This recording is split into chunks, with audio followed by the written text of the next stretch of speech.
I wanted to talk about Spotify, and maybe not in the context that some of you might think. I know the whole Neil Young and Joe Rogan thing has gotten quite a bit of attention.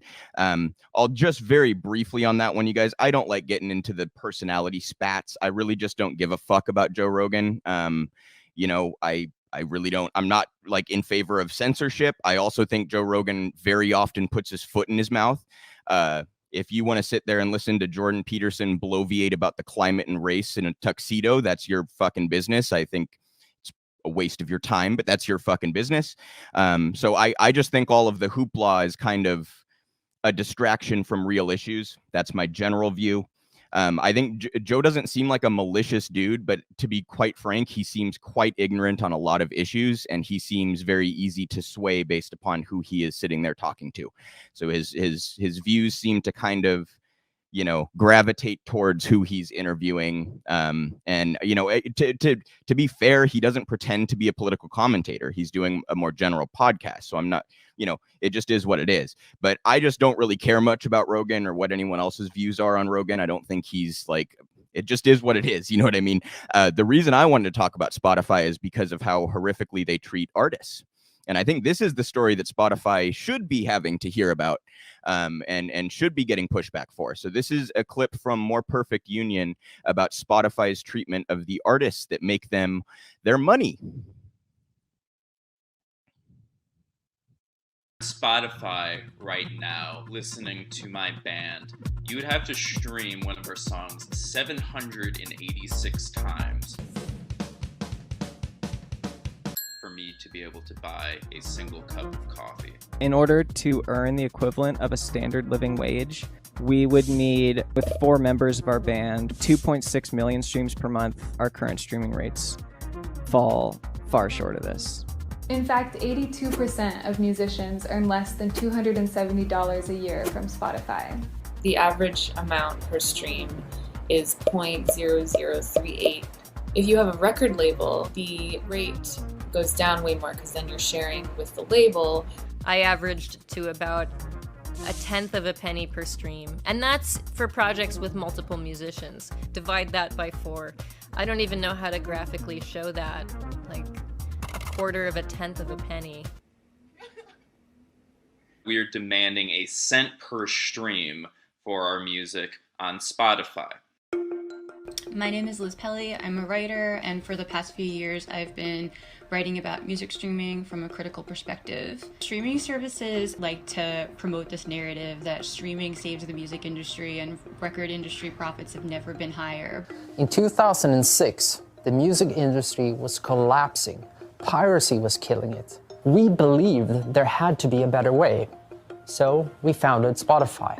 But it's not artists who are benefiting from this. A company like Spotify is just concerned with reducing its costs, and to a company like Spotify, paying artists royalties is a cost. To Spotify, artists are not seen as workers, artists are seen as customers. In the face of that, it's really encouraging to see artists sort of pushing back. Last year, early on in the pandemic, a group of musicians, including me, got together and we formed the Union of Musicians and Allied Workers.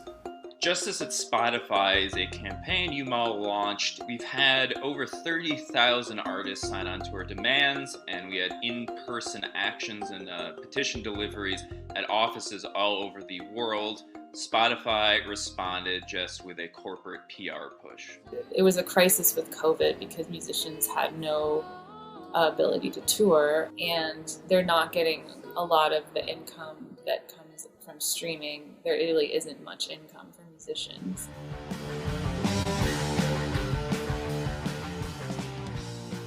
At the start of the pandemic, we were on the heels of releasing an album, so we had a full year of tour booked, and they were all canceled. Had live gigs planned into like April, May, June, all of which were canceled. We've for over a year lost our ability to earn money from our work.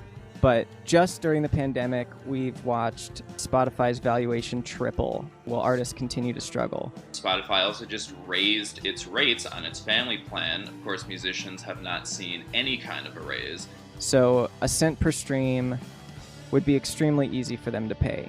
Spotify claims that they're creating a healthier music industry, but for me, I wonder, Healthier for who? The data shows a larger share of the music industry is going to the very few top earners. Spotify has actually made the music industry less equal, more concentrated than it's ever been before.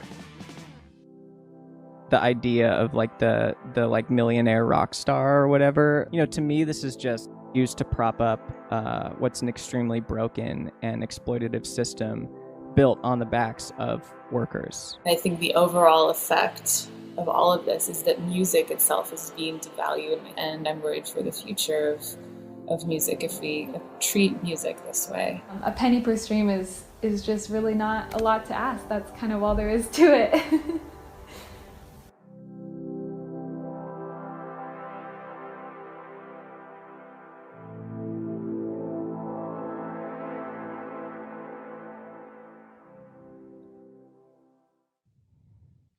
So fantastic work as always from More Perfect Union. I think this is a particularly compelling case because, like I've talked previously, it was actually More Perfect Union that also did this about minor league baseball players and how abused they are and how exploited they are. They make almost no money. They live in poor conditions. They have to be away from home for much of the year. All in the hopes of getting called up to the big leagues, right? And one of them touched on like the notion of the millionaire rock star, right? I think that's kind of used to put this sort of, I don't know, misrepresent the industry as a whole, where there are so many people who struggle, and then there's this very few at the top who we all see. Same in like acting, right?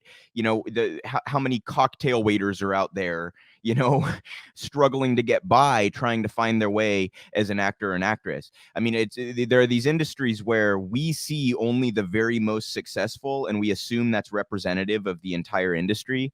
And there's usually a pretty ugly underbelly to how that industry is able to produce the kind of profits that it is for the very few.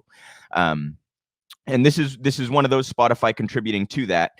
And I just want to note, you guys, like, I think this pandemic, sometimes how we value labor, I think, is this fascinating thing, because in the pandemic, I think we all kind of learned, like, what do we turn to when times get tough? We watch our favorite TV shows and put on our favorite music and read our favorite books. Like, we turn to art, you know what I mean? So that we don't value this economically, and yet it is something that we as like at a base level sort of need and desire, and something that actually helps improve our lives. And like, I just think it's an interesting discussion to have. Why don't we value that? And why don't we build institutions that value that? So I stand with these workers against Spotify, and I just want to note that that's the conversation we should be having about Spotify, not Joe fucking Rogan. I mean, no like offense if you like Joe's podcast. I mean, no fucking offense. I think the guy's ignorant about a lot of stuff. I don't think he's worthy of discussion in political commentary circles. And just on a side note, more broadly, you guys, I really hate it when personality spats get all the attention on the left, when we have all this work to do and we have other stories to be focusing on.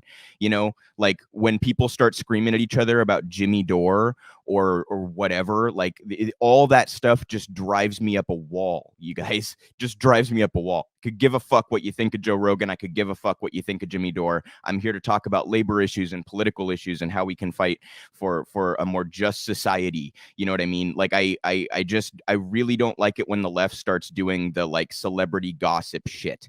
And I urge you all to avoid that kind of nonsense. We don't need to deify podcasters or celebrities, and then, you know what I mean? Like we just don't need to go there. So I just encourage everybody to avoid those conversations and stick to the real, things going on in the world, the things we can do to improve our world.